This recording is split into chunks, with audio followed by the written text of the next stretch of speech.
Food poison बड़ा नाम सुना है, किसको कहते हैं? फूड पॉइजनिंग का मतलब ये है कि इन्फेक्शन हो जाना।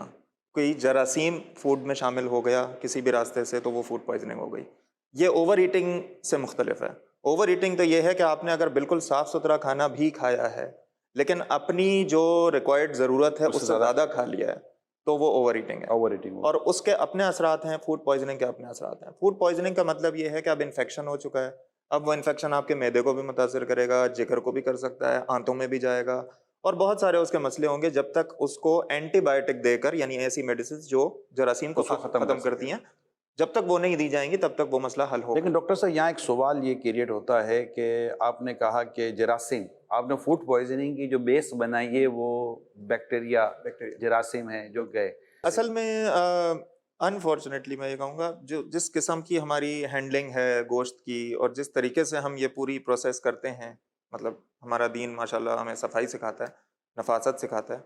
लेकिन हम देखते हैं कि ईद के दिन कुर्बानी किस तरह से हो रही होती है, किस तरह से गोश्त को हैंडल किया जा रहा होता है। धुलाई भी ठीक नहीं होती, प्लस ये कि घर में भी ज़्यादा लोगों को मालूमात नहीं होती, वो सफाई का ध्यान नहीं रखते। आइडियली हमें मेडिकल पॉइंट ऑफ व्यू से बताया गया कि ग्लव्स पहनकर हैंडल करना चाहिए सब चीज़ों को, हम नहीं करते। हमारे हाथ कभी धुले हुए होते हैं, कभी नहीं धुले हुए होते हैं, कभी हमारे हाथों में जरासीम मौजूद होते हैं। हम उन हाथों से गोश्त का इस्तेमाल करते हैं और गोश्त में वो जरासीम लग जाते मैं अगर आपकी बात का कोई खुलासा बयान करने की कोशिश करूं, तो एक इमेजिनेशन के साथ अगर हम चलते हैं कि गोश्त कटकर घर में आ गया, अब वो तो नीचे मिट्टी भी लगी है, धूप जो भी मतलब गर्दो गुबार लगा है, वो तो सड़क पर खुला पड़ा गोश्त पड़ा हुआ, कोई दुकान तो है नहीं जहाँ पर गोश्त कटा हुआ हो, तो मेन सड़क पर है, धूप भी आ रही है, हवा भी आ रही है, जो भी कुछ माहौल बना हुआ है, और जिस तरह हाथ से वो भर भर कर बास्केट में या टोकरी में डालकर वो हैं। बिल्कुल। किस घर पहुंचाया गया। अब घर वालों को पकाने की जल्दी है क्योंकि पीछे से आवाज़ें भी आ रही हैं, भाई कब पकेगा कब पकेगा।